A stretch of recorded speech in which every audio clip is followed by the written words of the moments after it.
Any health-related information on the following show provides general information only. Content presented on any show, by any host, or by any guest should not be substituted for a doctor's advice. Always consult your physician before you begin any new diet, exercise, or training program. And thank you for listening to the Whole Care Network. Welcome to Healing Ties on the Whole Care Network. On Healing Ties, we're creating a life to love after caregiving ends by sharing stories and resources and being with awesome people like you. Now that caregiving has ended, let the Healing Ties begin. Here's your host, Chris McClellan, the Bow Tie Guy. Well, greetings everyone. It is Chris McClellan, the Bow Tie Guy, for another episode of Healing Ties. Thanks for joining us today. If you're a first-time listener for Healing Ties and the Whole Care Network, welcome.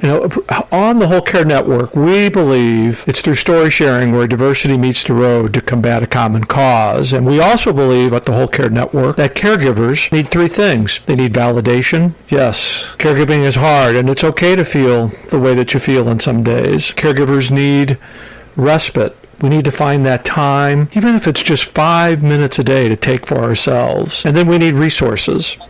And the best resources usually come from one caregiver to another, because caregivers have been in the trenches. We've searched those resources out. We found those people who are making a difference, and it can help us in our caregiving journey today. And I happened to just come across an organization here recently that I think is just doing exactly that. They're providing validation, they're providing respite, and they're providing resources. And that is the Jack's Caregiving Club out of Minneapolis. And my guest today is Kyle Woody from Jack's Caregiver Club. Jack, I knew I was going to do that, Kyle. I knew I was going to call you Jack.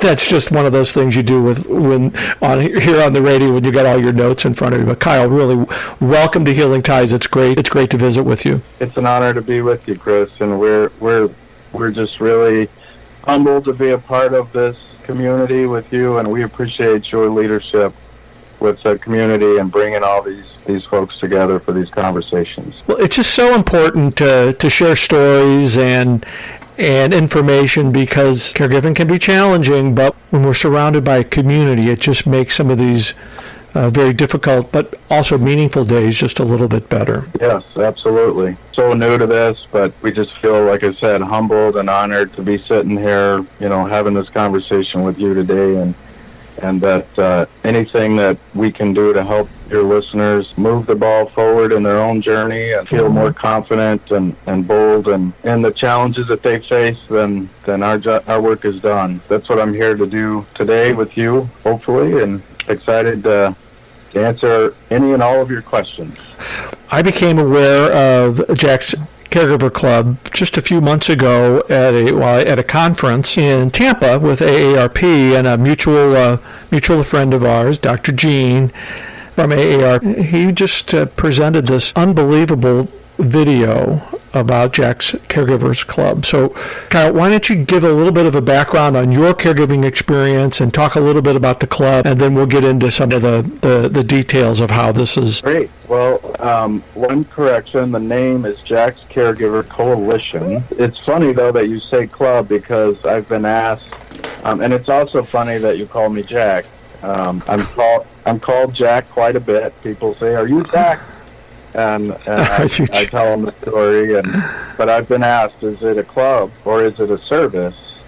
And the answer is yes, it's both. So the story, you asked about my own particular experience with caregiving. In 2011, my spouse, on the eve of Thanksgiving, was given a colon cancer diagnosis just after having our second son. And so that started my journey, and it was, when I think today about what our vision is at Jack's, which is a community that's for men who are caregivers, the thing that I didn't have at that particular moment in time was a community that was for me. And I didn't even know that I could have used it or that I needed it. But that, thinking back on that day that my spouse was diagnosed, she was able to connect with and have a conversation with a colorectal surgeon that day who immediately put her mind at ease and was able to reduce her anxiety and calm her.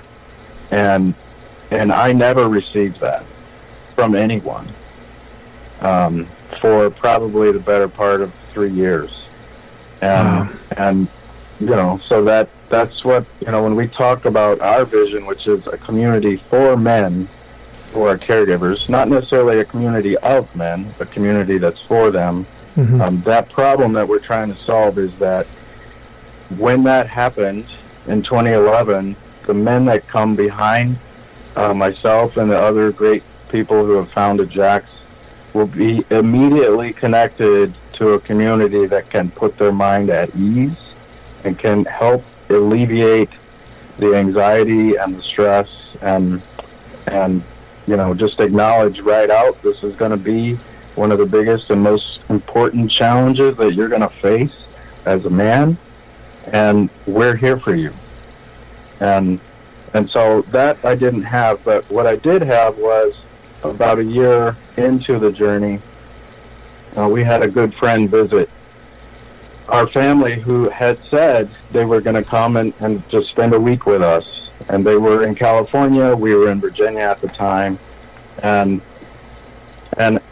knowing that they were coming and they had several kids, and knowing that there is absolutely no history in California, and where we were living in the Virginia Beach, Norfolk area of Virginia, there's tons of great history with Monticello and Mount Vernon and DC, obviously. I had created this very rigorous itinerary for our guests that week in anticipation of their arrival. So they would go to Monticello on one day, Mount Vernon on another. Take their kids to really see history, see it and smell it and experience it, not just read about it in books. Meanwhile, that family member, the head of that family, Rob, visited a man named Jack who had lost his loved one to cancer. And Rob asked Jack, what can I do for this family? And it still makes me emotional to this day to tell this story.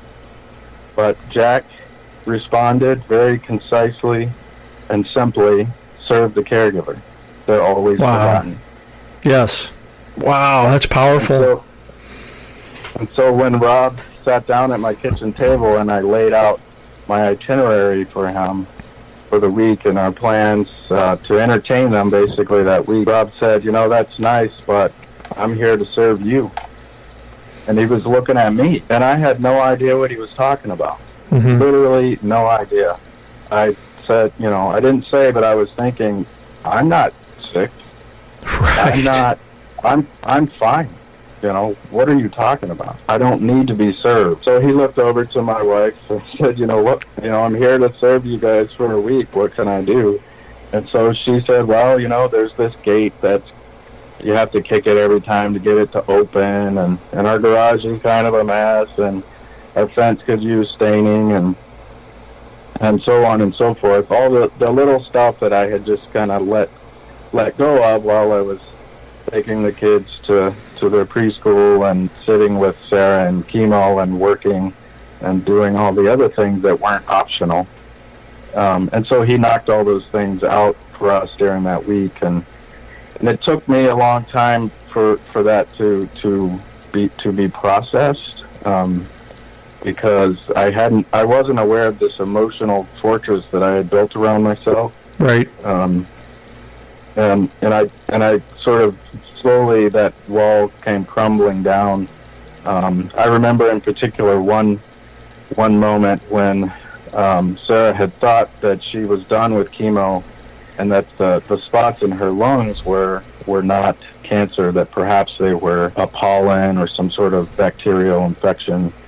And she had gotten the news that no, actually, that was the metastasis from the colon cancer, and that, you're metastatic, and that means the game has completely changed, and now you're in it for the long haul, and we're not really trying to cure you anymore. And we went back into the clinic, and we saw our oncology nurse, Nikki, who will become dear friends with.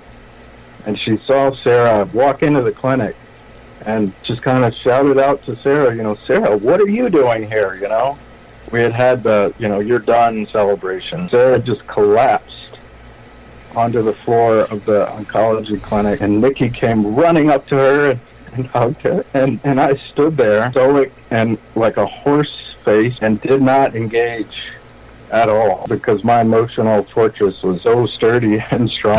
Yes. And then, I was out at a work conference a month or so later, and I finally got some alone time away from everything, and I started to write, and that's when I came unglued and sort of just fell apart. That began my journey, and when I really started to process what Jack's message was for me, that I did actually need to be served. I wasn't actually thriving in my role, and that I had something very powerful now to carry forward and a message to pay forward to so many others that are out there that are in the exact same situation. Of course, we both identify as male caregivers, which males, we kind of deny that we need help, that we could do this all by ourselves. When a diagnosis comes in, especially about somebody that you love and care about, that diagnosis impacts both people in the marriage and the partnership. For men, especially for men to identify as caregivers, it's just not something that is easy for men to do. And it sounds like you found your comfort zone through writing. Yeah, it was a powerful tool for me, just getting a better understanding of what the heck was going on. And yeah, it is, I prefer the term men who are caregivers. Male is basically, that means you have a penis. But okay. Mm-hmm. There's a lot of 12-year-old, my son, he's 10. He's a male caregiver. Right. He gives his mom, to this day, her Neupogen shots. And it's been very important to me to engage him actively in the process of caregiving from day one. And he loves it. He reminds his mom, hey Mom, it's time. And she says, oh, you're right. And I don't want that shot, but you're right. But men, I think, it's actually more of a challenge for a man than it is for my son Merrick in a lot of ways. Mm-hmm. And this whole journey, we as men are brought up and raised with certain cultural, emphasis, and right. And that's why I just believe for men, this is one of the biggest and most important challenges they're going to face in their lifetime. And every man will face it if he lives long enough. It may not be cancer, but it's going to be something. And I believe that every one of them has the potential to rise to that challenge and bring his boldest, most confident self to it. And it's when these men, when they fully engage, talked about the identity, Chris, that is such a huge part of it. I mean, there's a weird thing about that phrase, male caregiver. It's like, oh, well, is that you're saying you're a male nurse. Right. And it's so funny because with men, and we've talked to a lot of them about that, it just doesn't resonate. It's not something that they get excited about. And whereas with women, when we say male caregiver, it's not weird, it's totally natural. But we've just kind of gone towards the phrase men who are caregivers, because we want to acknowledge they are men.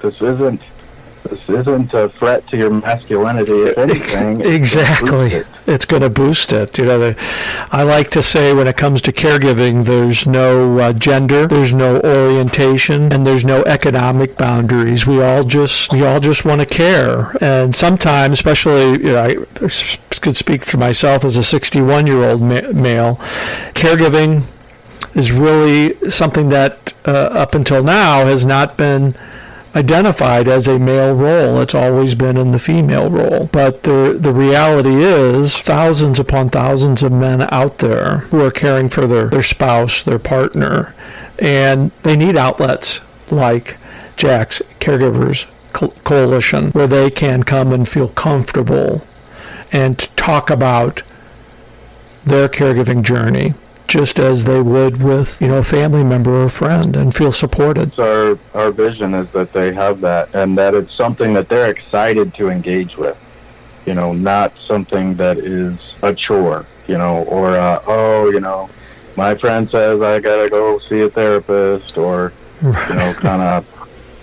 we want them to just be so excited and eager, and to hear from, you've mentioned this in the past, Chris, about how the best source for a service is a caregiver to a caregiver, for them to hear from their peers that, not only JAX, but all the other great organizations that are out there to serve these men, that this is something really special, and it is designed for men, by men primarily, but also women. Women are very, very much a part of our community that is for these men, but we want them to be just so excited to engage with it, and not feeling as if potentially that signals a weakness.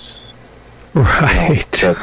That they're asking for or engaging with something that's going to potentially help. Because for so many men, unfortunately, that is exactly what's going on in their brain. They may not even be aware of it, but the idea of admitting vulnerability yes.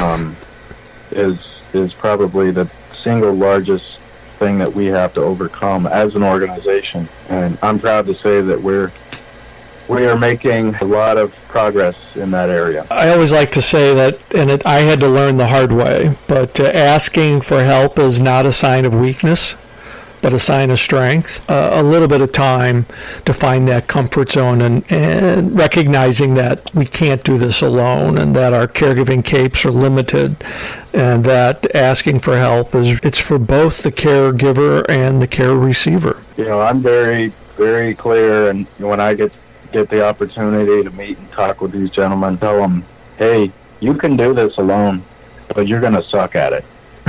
Right.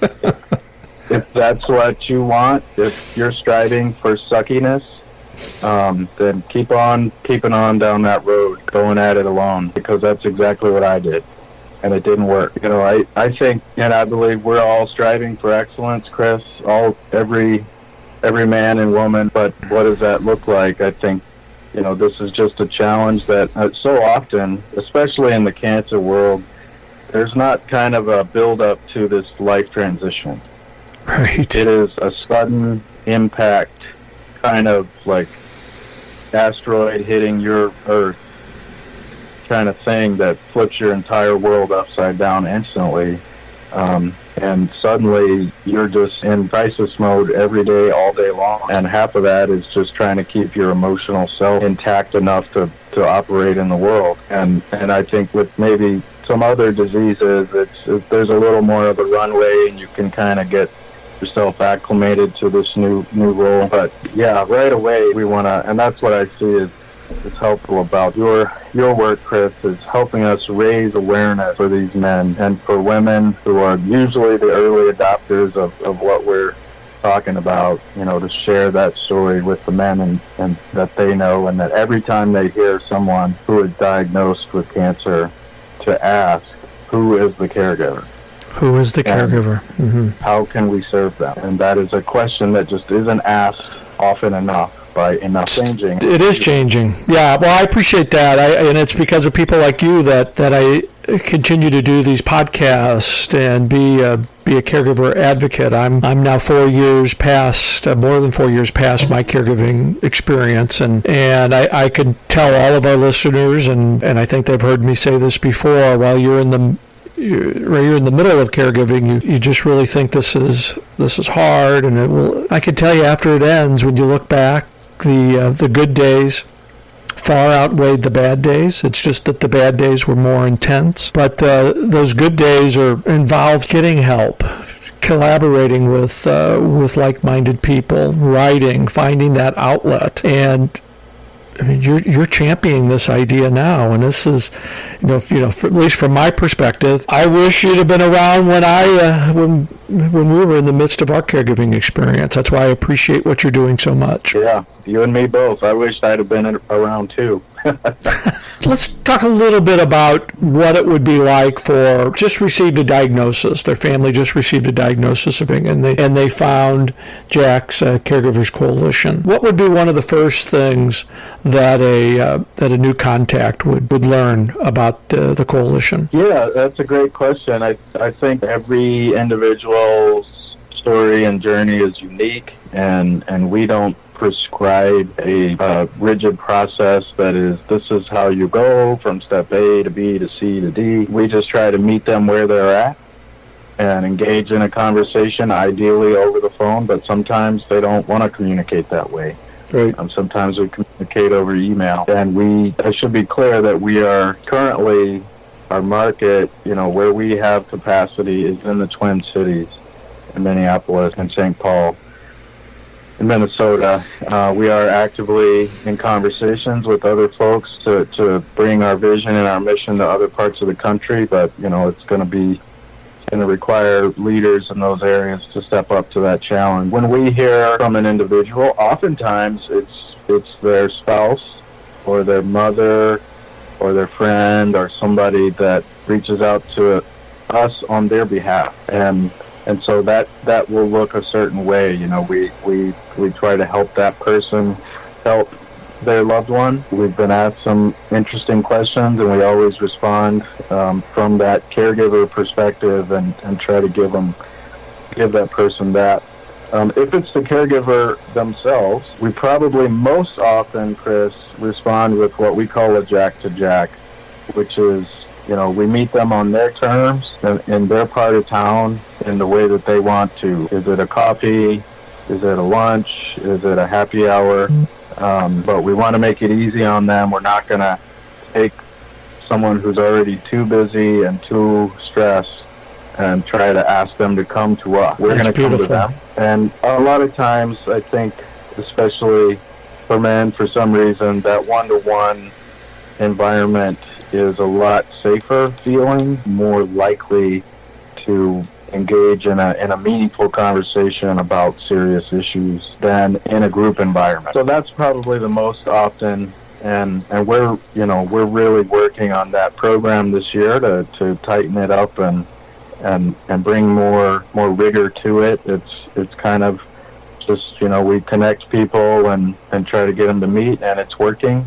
But we think there's a lot of opportunity to improve that program. What we also do is we have an event at least once a month in the Twin Cities. Many months we have more than one. So those are larger groups. And for some people, that's where they love to be. They really are aware of the social isolation that they're in. And so to come together with a group of 6 or 15 folks that are in their situation is just a magical thing for them. And so those events are extremely there. We have so many I'd encourage your readers, if they get a chance, to check out our events page on our website. And so that's really where seeing the most excitement around our programming. I feel like it's about time the world realized men don't want to sit in a circle of chairs and talk about their feelings. Yes. Whether or not they should is a different story. They don't want, and I say there are obviously some that do, but we're talking about the vast majority, and the vast majority of the men are action-oriented. They enjoy doing things. They enjoy learning things. And our hospitality just brings them together. And that's pretty much it. I mean, together they become better. Together they escape that isolation. Together they accept that new identity, that new role in life. Together they move through these phases of learning a new skill, from novice, I have no idea what the heck this even is, to competence, and then many of them now I call them masters. They make it look so easy. They're just effortless, and those are the men that are, helping these newbies in so many powerful ways. But that's where the magic is, just bringing them together and to get, they build relationships with each other, that they don't necessarily need Jax to facilitate. Bill just becomes good friends with Larry, and they go on to, I believe, in all likelihood, form a lifelong friendship. that'll transcend this whole experience. Oh, goodness, do we connect 100%? Because I just come back to a couple of things that you mentioned. The isolation. Isolation happens without you really even recognizing it when you're in the middle of caregiving. And to have these events to where a caregiver can go to get out and to be around other caregivers and have conversations. It doesn't have to be strictly on your caregiving experience, but just to be out and doing something. That is something that as I look back, I didn't have that, and I wish I would have. And that's why when you mentioned that, I just wanted to emphasize that when you can find a group like this and participate as you feel comfortable, and then establish relationships with caregivers as well. There's that unique component of caregiving for caregivers. While our journeys can be a little bit different, we all have this innate ability to understand where each other is and is going, and that's by sharing these stories, we can help each other out. We move from the novice, as you said, from the novice to the master, and we can help those novices who are coming up behind us. Right. The technology, you and I were joking about that before yes. Before we went live, and I'm a big fan. I geek out on technology as much as anybody else, but and there is a lot of great organizations. You're one of them that are leveraging technology to really be the glue that brings people together. And we use technology. Obviously, we have a website and other things, but our hospitality is something that technology can't really replicate. It can't. I want to lock eyes with you. I want to squeeze your shoulder. I want to feel you. I want to smell you. I want to, be in the same room, experiencing the same emotions with you physically. And that's what we do is hospitality, Chris, and that can't be done by buying some technological solution. It's hard work bringing people together. It is. But it's rewarding. When we think about hospitality, Chris, we create spaces where change can occur. It may or may not, and there's not a line in the middle of that room that says, okay, we are on this side identifying as caregivers, and all you other people are on the other side of that line, and right. you don't identify. And our agenda here is to get you to come to this side of that line. That's not what hospitality is. Right. We just create a space, and that might occur, it might not. And if it doesn't, I'm not going to lose any sleep over it. Somewhere recently, the Greek word where hospitality came from, philoxenia, meaning love the stranger, which is interesting. The opposite of that word is xenophobia, right. Fearing the stranger. We invite these strangers into these spaces, and we love them in ways that they understand, like throwing axes at a target. Right. Going fishing, using a chainsaw to carve Vince Lombardi trophies.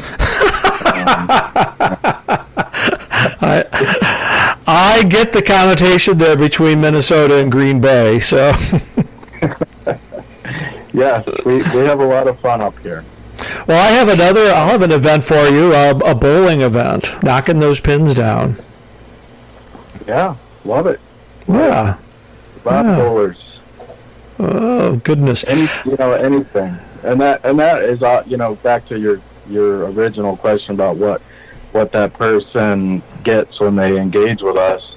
It's usually one of our first questions. After they tell us all about their loved one, and they know all these statistics, and they know the science, they know all the technical aspects of the situation, they know all the emotional aspects about their loved one. But then we say, okay, how are you doing? And they usually can't answer that. And then we say, what did you used to do before this happened?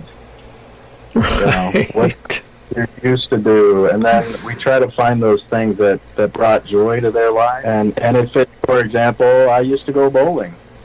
Well, then it's like, you know what? We're going bowling. Wow. It doesn't have to be a big event. It can just be a couple of guys going bowling. Be a couple of guys going bowling, having a couple of beers, just kind of hanging out, and goodness, I remember very distinctively not too long after Richard died, and somebody asked me.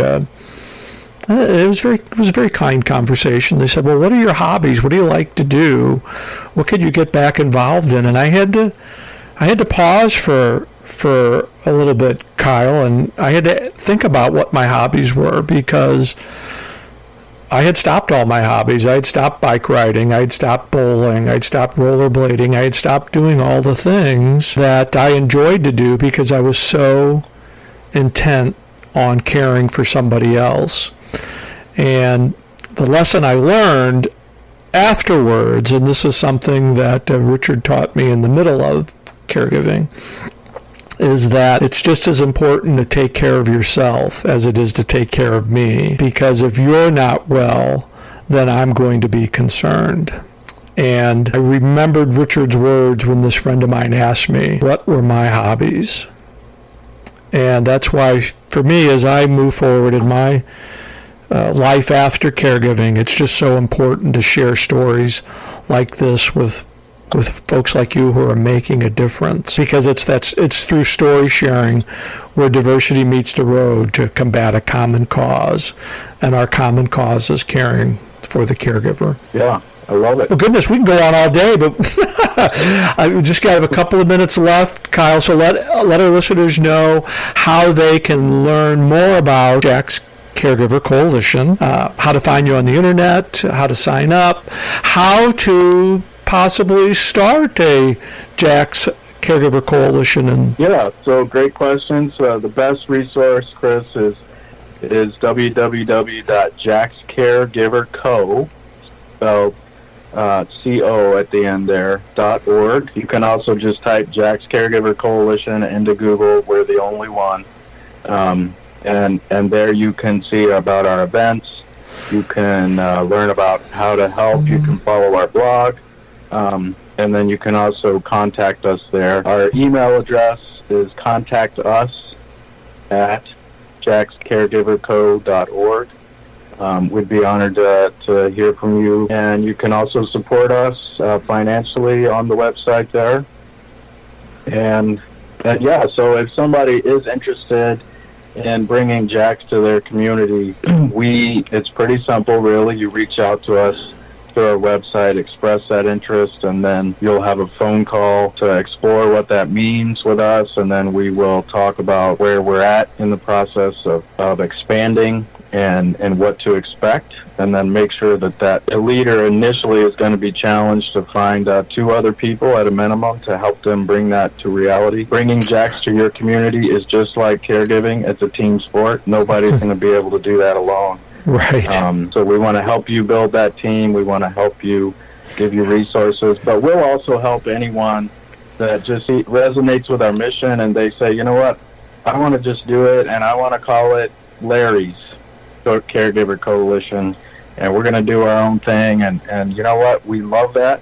We will help you, we will support you, we will share with you what we've learned, because we want to help you do that. So we encourage people to get excited, and also know that it's not, yes, it's for men.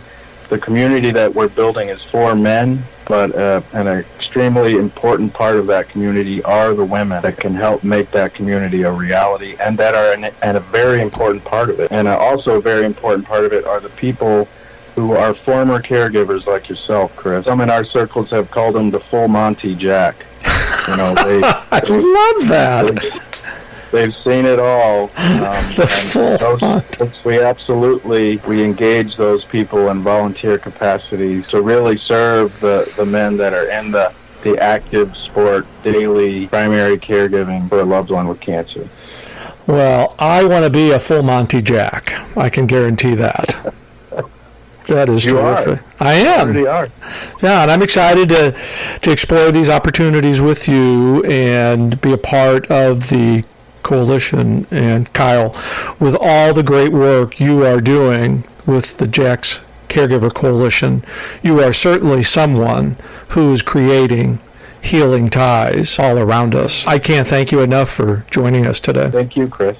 It's been an honor.